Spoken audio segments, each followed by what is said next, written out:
Meet the new Microsoft Surface Pro and the new Surface Laptop, powered by Qualcomm Snapdragon X Elite or Plus processors, the first Copilot Plus PCs to land here at CNET. I'm going to go into whether you should upgrade, what I like and dislike, and more importantly, demo some of the new Copilot AI features. There's a lot to talk about, so let's get to it. The Surface Pro and laptop are similar, but definitely not the same. So while there's some overlap, they're different devices for different users. I'm Team Surface Pro because it really is the best example of a Windows detachable 2-in-1. And the laptop, while good, is, well, a laptop, and there are lots of them to choose from. The Surface Pro is essentially the same device it's always been, a Windows tablet PC with a built-in kickstand, a detachable keyboard, and a stylus. This one is $1,500 with a Snapdragon X Elite processor, 16 gigs of memory, 512 gigs of storage, and an OLED display. The $1,000 base config comes with a Snapdragon X Plus chip and an LCD display instead of the OLED. And that's just for the device. The Surface Pro Flex keyboard and pen are an extra $450. The Flex part means you can use it attached or remove it and keep using it. If that's not important to you, you can get the regular version for $280. The important thing is neither are automatically bundled and do add to the overall cost. Also, I don't particularly like the pen. The nib feels fine on the display, but the slim design can get uncomfortable after a while, and the end rattles a bit. Having it charge at the top of the keyboard while handy leaves less room for the touchpad. It's just that for the price, it should all be better. The OLED display is worth upgrading for, though. The default vivid setting covers 99% P3 and its peak brightness measured 574 nits. With HDR, it went up to 891 nits. Colors do get warmer as you decrease the brightness, so you'll want to turn off auto optimizations for creative work. Multi-core processing performance is right up there with Intel Core Ultra 7 laptops we've tested and the M3 MacBook Air. And all the M3 comparisons do make sense because both are based on ARM. And to be clear, we've only had these for about a week. While this Qualcomm chip may be comparable to the M3 now, when Apple moves the MacBook Air to an M4, it might slip behind. We don't know. Right now, though, we're seeing great results from it, and more importantly, the performance and the battery life are great, with roughly 13 hours in our tests on the Surface Pro. This really is a nice compact package, though. The hardware itself is beautiful. It feels great, nice and solid in your hands.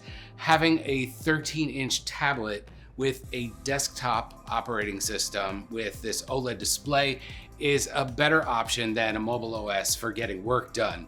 I do wish the keyboard and pen were included for $1,500, but they've always been add-ons, and at least you're getting top performance and battery life. Now, if you do need better battery life, go with the Surface laptop. The 13.8-inch model we tested ran for just under 20 hours and with the same competitive performance as the Surface Pro. The configuration we tested is $2,000 with the Elite chip, 32 gigs of memory, and a 1TB SSD. However, and this goes for both the Pro and the laptop, these aren't for gaming or for demanding content creation. The Qualcomm Adreno GPU is roughly on par with Intel's integrated Arc graphics, so you could play some less demanding games and it'll also be okay for cloud gaming, but that's where it should probably stop. Aside from performance, you're getting a really well-built laptop. The metal body is stiff and solid. The keyboard and touchpad are comfortable and responsive. There is no OLED display option, but the LCD touchscreen is good and covers 96% of P3 at its default vivid setting. It doesn't support pen input though, so stick with the Pro if you need that. And again, the processing performance is strong. Now let's talk about the NPU, the Neural Processing Unit, which is there to help with AI tasks and what you can expect with a Copilot Plus PC. Copilot as an AI chatbot can do the things other chatbots can do, and it's easy to launch from the taskbar or with the Copilot key. But there are other AI-powered features that are baked in for you to use.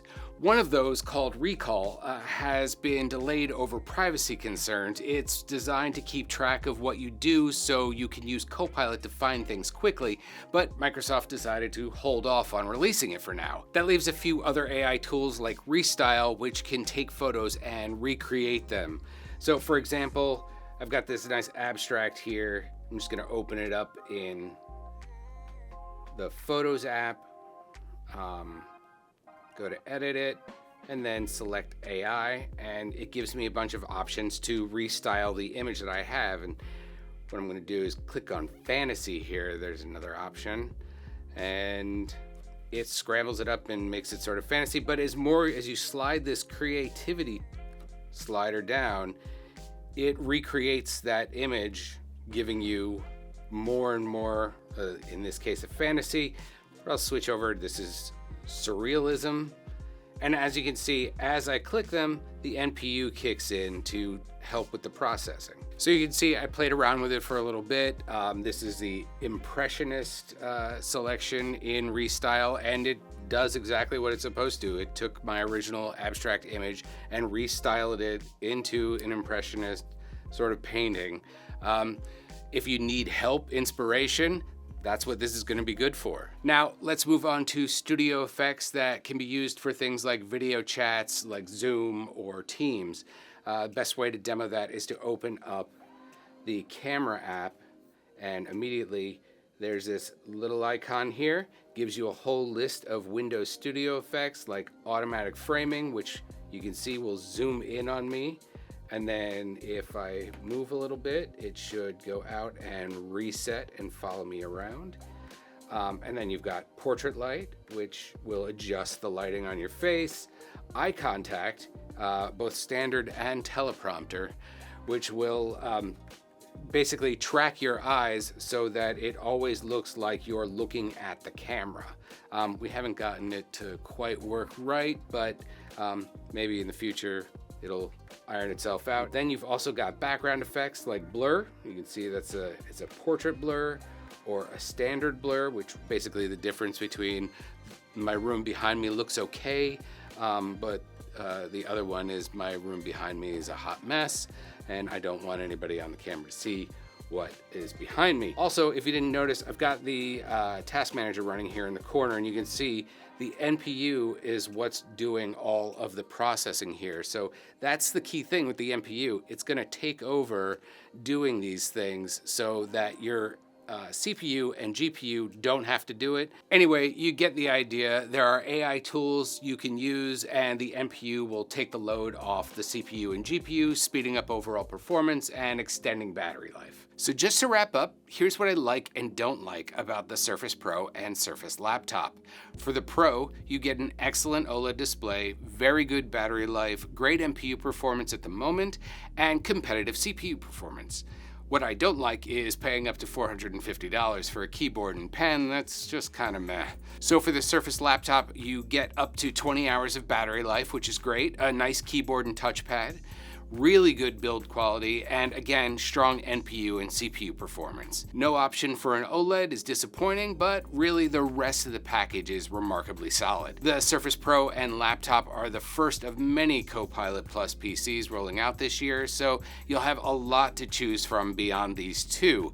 And if you're indifferent about the AI aspects right now, at least you'll know you're getting a fast laptop with a long battery life regardless. You can read more about these Surface devices and other Copilot Plus laptops at CNET.com, and let me know in the comments what you think or if I missed anything you're curious about. As always, I appreciate you watching. Thanks, and you'll see me when you see me.